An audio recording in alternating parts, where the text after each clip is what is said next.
Okay, welcome everyone. We have a special guest today. This is Katie Holland from Awakened Bellydance. She is a serial entrepreneur since she was 19 years old and also has two kids as well. And so we've asked her on to talk about what are the different challenges, the opportunities, and strategies for a successful entrepreneurial parent. So welcome, Katie. Thanks for coming on. Thank you. Thanks, Brian. Excited to talk about all of this.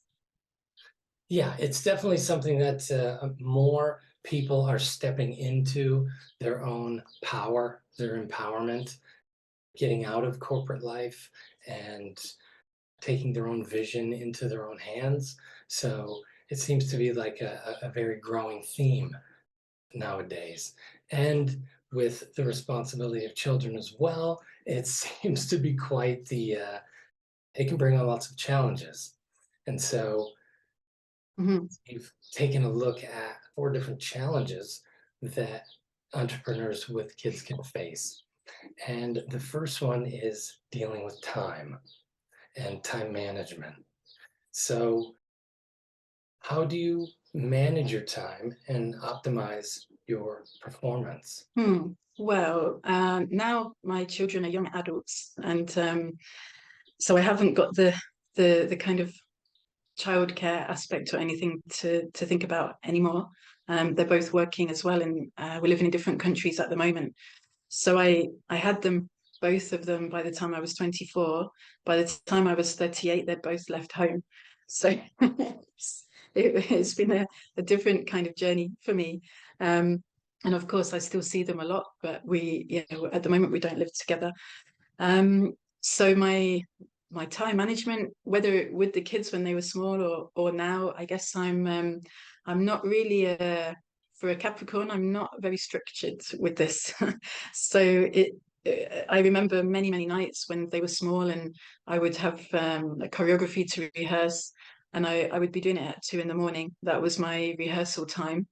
And my trick was they didn't have a bedtime. I would let them just stay up until they fell asleep, because then they would sleep in for longer in the morning, because I'm also not really a morning person. Right. So yeah, they might fall asleep 10, 11, something like that, and then I would do any rehearsals that I needed to do, and then we would all wake up, say 9 o'clock, something like that, and this really suited the routine really for all of us. And I don't really have anything, I don't have fixed work hours, because as you know, I travel a lot, and so if I'm teaching online, and there's all kinds of different time zones, which could be early, it could be late, and so I kind of take book those classes in, or if they're in person, and then anything else I need to do, admin or anything like that, I fit it around it. So it's there's no fixed structure basically, and that really works for me. Yeah, no one's really there to make sure that things stay on task, right? It's like we've got to create that ourselves. So for me, I find, putting that structure in place the night before so that I can get that jump on the day instead of, waking up and doing planning in the morning is, oh, well, there's 2 hours that are gone, when I can do that at night and just kind of bullet point the day, or let's say the next day, to get that action plan really moving in the mornings. Yeah, for entrepreneurs, it's a very organic type space. So having more of a disciplined approach has really supported my businesses along the way, and especially since I had been running 3 or 4 at a time, right? So lots of moving parts, right? Can be quite a challenge yet. And especially if you have, other teams that you're working with, employees, that type of thing. So yeah, it's definitely an interesting. Yeah, and I think it's a bit like how people learn in different ways. Some people are very visual, some people need to do it. And I think being an entrepreneur, there's different ways that people do things that suit the way that they are better. And I think so for me to not have a particularly fixed structure, I can do that because I'm also very disciplined. I'm a very much a list writer, and actually I've got, well, my current notebook. I mean, I really hate all this thing about making lists in notes and digitalizing things. So I have let me find. I have like various things like Right. this, Right. and this is for this week. Right. Yeah, So that's really good. it's and this kind of chaotic way that for anyone else they'd look and not know what was happening, but for me that's the easiest way I can refer to that. Yeah, I've got both a digital and a written journal, right? So I use an app that's just for notes, and that's mostly for the scheduling and different task lists, that type of thing, and any long form of writing. So once I digitize it, I can automatically copy and paste to where it needs to go if it's like a different website or a blog post, something like that. Yeah, when it comes to like free, organic, just brainstorming or sketching, like I've got a big notebook for that, right? A sketchbook that opens flat, and then it's just, a big white playground. So, right, especially drawing out different symbols or diagrams or workflows or processes, like that stuff, it's better to just let it flow. So yeah, Yeah, I do the same thing, right? It's good to get it out yeah, on paper, and then, yeah. okay, so then when it comes to priorities, what hard decisions have you had to make when it comes to both the family life and business? Yeah, this has been quite tricky for me through my life of because also I didn't study business. I didn't have any kind of business mentor or anybody saying to me you have to prioritize yourself, or make sure you take days off. I didn't have anyone to tell me any of this. And being in my early 20s, and I was just, right, let's do it.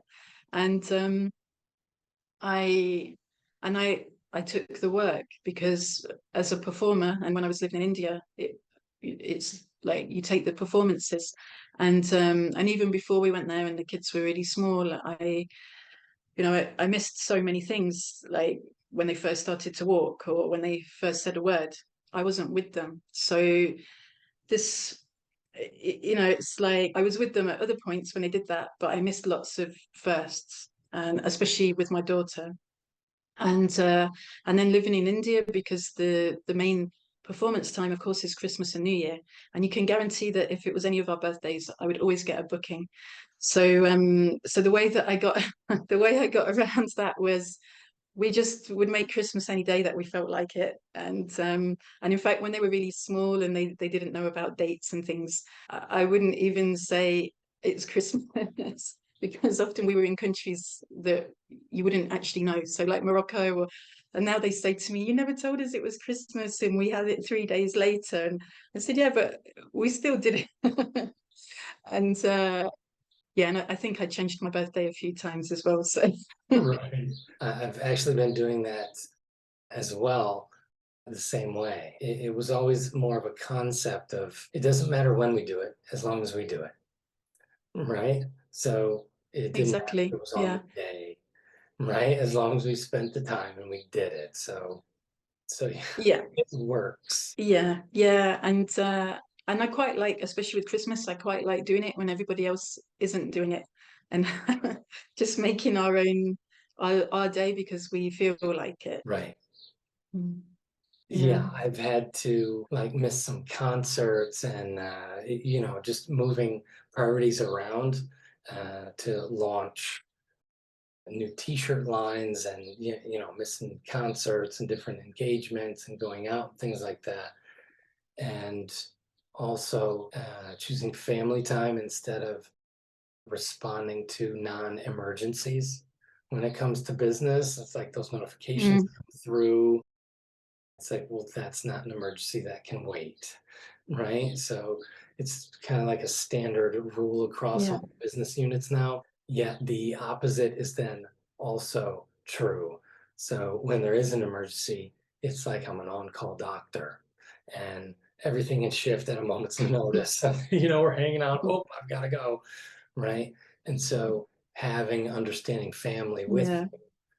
around you is also really quite good, right? That they understand the Yeah. And priorities can sometimes change in a moment. yeah. And I think over the years I've got better at saying no as well. And taking a weekend off, or uh yeah, like you say, just prioritizing family time. And because I think for a long time I didn't really understand the difference between what was my passion, which was also is my work as well, because I was dancing. And I didn't see it as work, and still now I don't think of it as I'm going to work. It's more I'm living my dreams. Right, So it becomes really, it's hard to differentiate, because I can be living my dreams, spending time with family, and also teaching a retreat. right, And yeah, there's not really obviously there's different things in each, but there's no difference to me, because it's not something terrible for me to go to work. right, So right. Yeah, it's more of an so I had to, integrated experience. yeah, yeah. And I had to learn more of, okay, this time, and this is this time, Right, in that way. And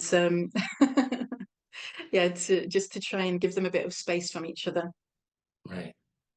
Yeah, and having that time just for you in there as well, just to breathe a little bit, right?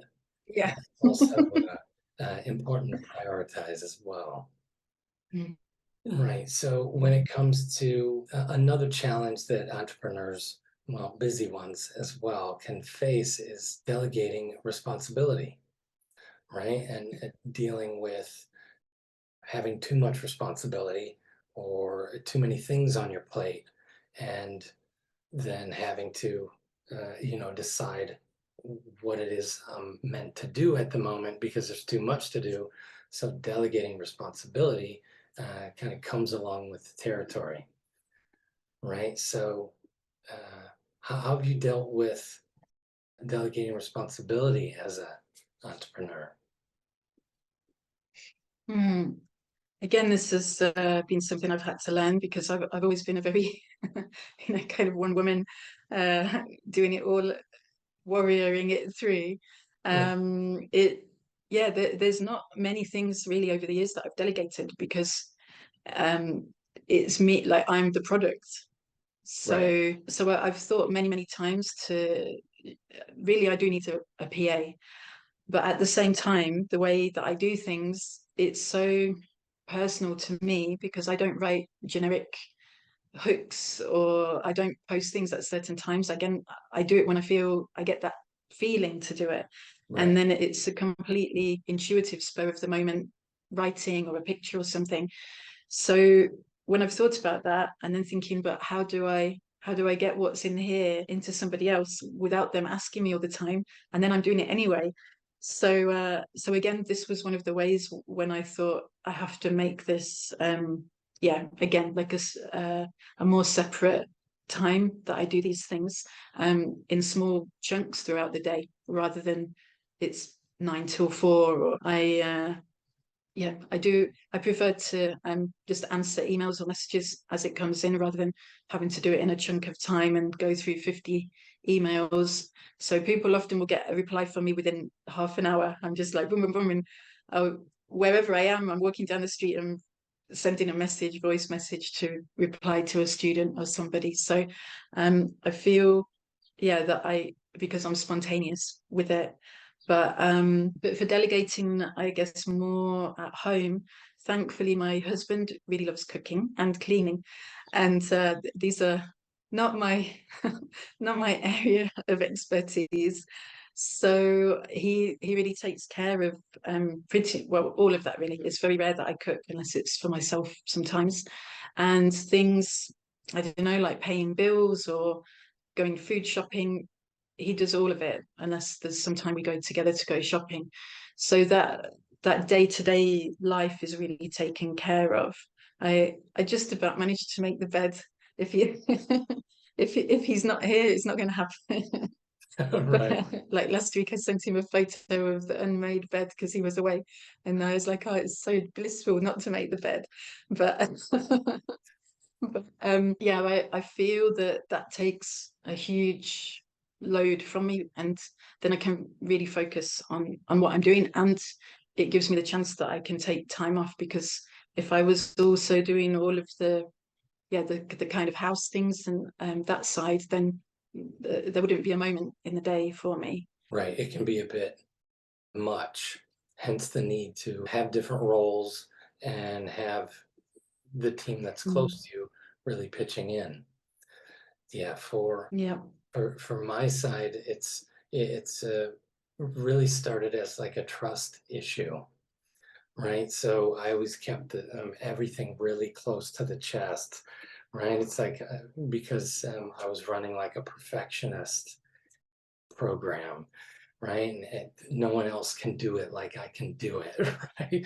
And that's got to just be let go to Mm. scale these different businesses and bring on teams and work with others well.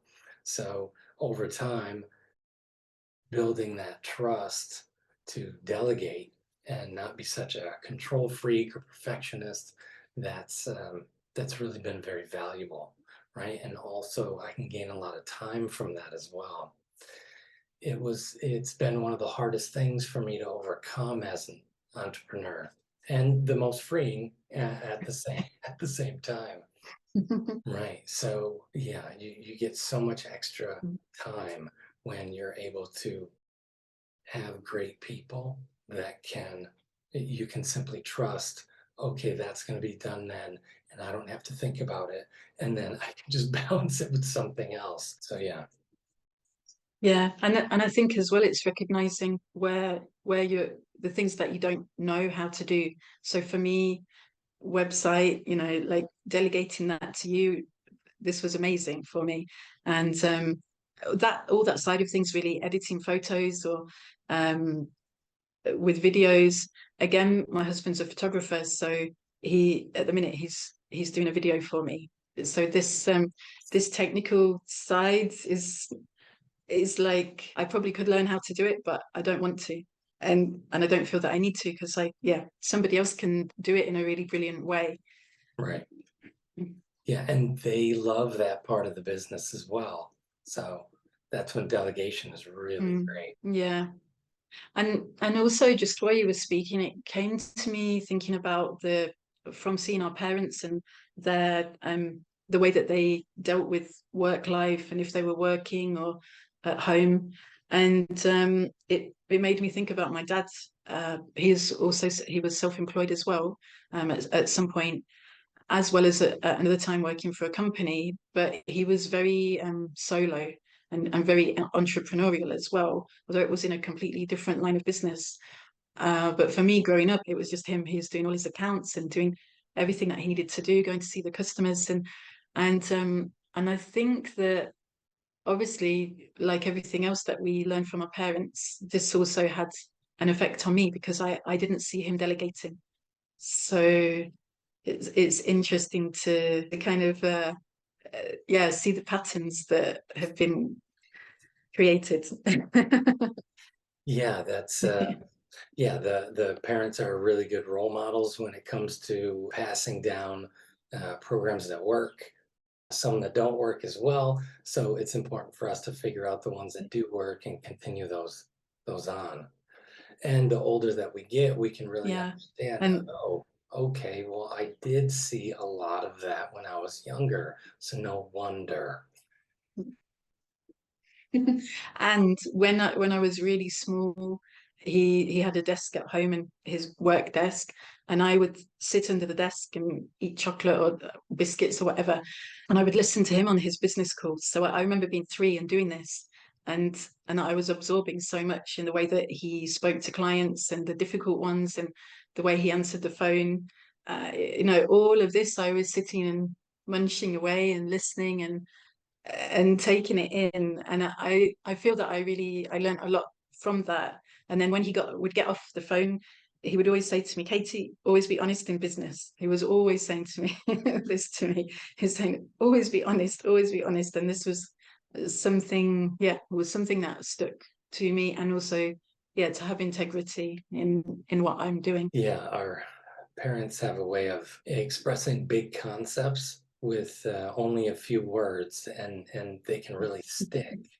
It might be something of that generation, right? My father was really keen on being very specific and strong about what he'd say, and it didn't need a lot of words.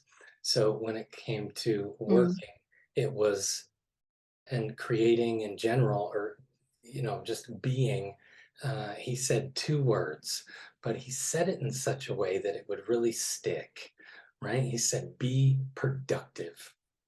like that was it, right? And so he was also, let's say, a serial entrepreneur as well. I think he was running 3 or 4 different businesses, sometime all at the same time, right? And going from one to the other, yet he always had time to balance out with the life and business part, like the family balance. Yet there was a lot of unpredictability that came along with that life. And I got to see that firsthand when I was little as well. He owned a few apartment buildings. And so there would be a tenant that would call, and it would be 8 o'clock at night, or it'd be 7 or noon on the weekends. And there's an emergency. We have to move right now. Come on, Brian, let's go. Right. So that was something that I really didn't like when I was young, because you're in your own little bubble and your little creative space, and I'm going outside to play or whatever it is when I hang out with my friends, and all of a sudden, boom, I've got to go and fix some leaky pipe, or go play with the clean an apartment, or redo some painting, or rip a carpet out, right? Something like that. Yeah. Uh, those Yeah. those skills are really great now. Yet unpredictability is a big part of that entrepreneurial job. So have you had to deal with that as well? From my own work, Right. my own business, do you mean?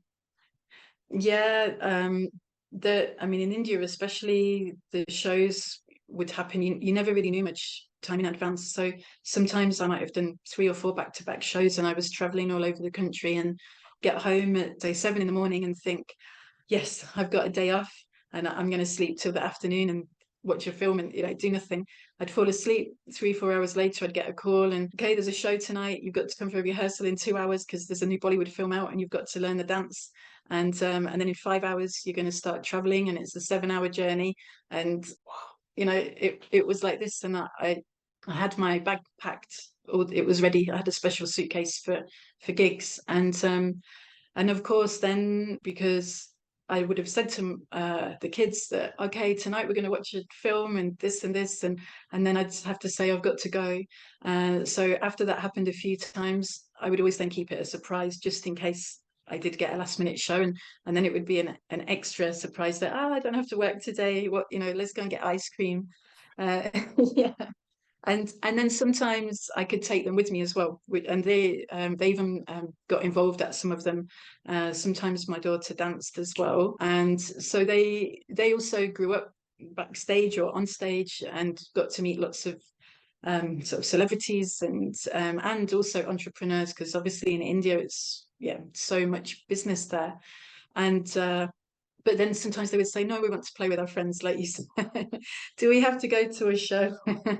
And so I've always had to be very spontaneous, as you say, and things happening at the drop of a hat, especially with the performance side. Right. Yeah, it's best to be quite flexible when it comes to being an entrepreneur, because you never know when something's going to just pop out out of nowhere, and it's like, okay, now something's on fire, let's take care of it. Or I need to be in performance mode right now. Oh, here's a client call, or Yeah. right. So yeah, Yeah.